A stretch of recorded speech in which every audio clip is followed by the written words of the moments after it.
ঝালংবিন্দু থেকে লাঞ্চ করে বেরোবার পর পৌঁছে গেলাম ফেরার পথে, মানে পৌঁছে গেলাম না, অ্যাটলিস্ট ফেরার পথে দাঁড়িয়ে পড়েছিলাম দ্য অ্যাপেল স্টোনের ওখানে। এইটা একটা ভিউ পয়েন্টই বলা যেতে পারে। সুন্দর একটা ব্রিজ আছে যেখানে কিন্তু ফটোশ্যুট করা যায়। তো আমরাও সেই মতো ভেবে সেখানে দাঁড়িয়ে পড়লাম যে দু চারটে একটু ছবি তুলবো। আর মেনলি এখান থেকে দেখো একটা পাশের ঝর্ণা বয়ে যাচ্ছে, ঠিক তার ওপরেই একটা বড় আকারের একটা পাথর আছে, যেই পাথরটা দেখতে কিনা একদম আমাদের অ্যাপেল ফোনের আধ খাওয়া অ্যাপেলের মতন। জানো তো, সত্যি একদম বিশ্বাস করে, জানি না তুমি দেখো, খেয়াল করে দেখো। এই জন্যই কিন্তু এই জায়গাটার নাম অ্যাপেল স্টোন। আর এই পাশে যে একটা ক্যাফে আছে সেটারও কিন্তু এই নাম অনুসারেই হয়েছে। আর তারপরে সেখান থেকে বেরিয়ে পড়লাম, আর রাস্তায় দেখা হলো ময়ূর আর ময়ূরের সাথে, যেখানে ওরা কিন্তু দুজনে শান্তি করে খেলছিল। বাট আমরা একটুখানি ব্যাঘাত ঘটিয়ে দিয়েছি এই আর কি, ভিডিও করার জন্য। বাট দেখতে কিন্তু বেশ ভালো লাগছিল। তো ওইখানে কিছুক্ষণ দাঁড়ালাম, একটু ময়ূরের নাচ এনজয় করলাম। যদিও সম্পূর্ণভাবে দেখা যাচ্ছিল না, কারণ কিছুটা গাছের পেছনে চলে যাচ্ছিলো, বা ওরা তো আর এক জায়গায় দাঁড়িয়ে থাকবে না, তাই না? দেখো দৌড়াদৌড়ি করছে। তো সেই জন্যই ওই যেটুকুনি আর কি দর্শন পাওয়া যায় আর কি, সেই করে আবার বেরিয়ে পড়লাম। যাওয়ার পথে আবারও দাঁড়িয়ে পড়লাম চাপড়ামারি ফরেস্ট যে এন্ট্রি গেট আছে সেইখানে, একটু ফটো তোলার জন্য এই আর কি। কারণ আমরা যেহেতু অলরেডি অন্য জায়গায় জিপসি রাইডের প্ল্যান করেছি, তাই এখানে আমরা কোনো রকম জিপসি রাইড নিইনি। এই গেটটা হলো যারা আর কি চাপড়ামারি ফরেস্টে জিপসি রাইড করে তাদেরকে এই গেট দিয়ে এন্ট্রান্স করানো হয়। আর সেখানে দু চারটে ছবি তুলে আমরা আবার রওনা দিয়ে দিলাম আমাদের রিসর্টের পথে। পৌঁছাতে কিন্তু অনেকটাই সন্ধে হয়ে গেছিলো। চিকেন পকোড়া কে খাবে? এরকম এত চিকেন পকোড়া এরকম প্লেটে করে ভরে ভরে খাবো, কিন্তু একজনকে দেবো না। হ্যাঁ, মেয়ের হাতে দেখতে পাচ্ছ এখানে একটা কৌটো, যেটার মধ্যে আছে রোস্টার্ড মাখানা। তোমরাও কিন্তু বেবিদের জন্য ট্রাই করতে পারো, বেশ হেলদি কিন্তু।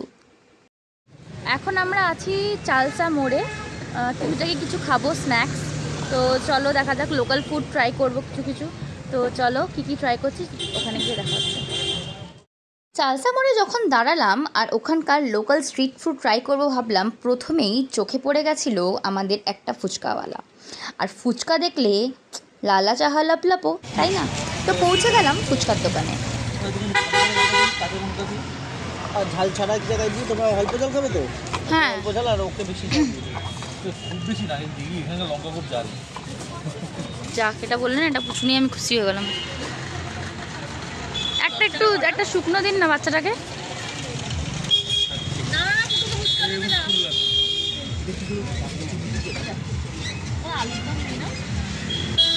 নাও খাও।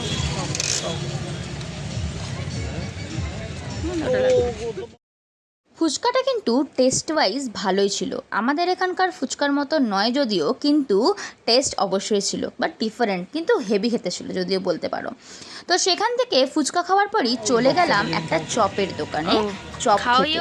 আর সেখান থেকে নিয়ে নিলাম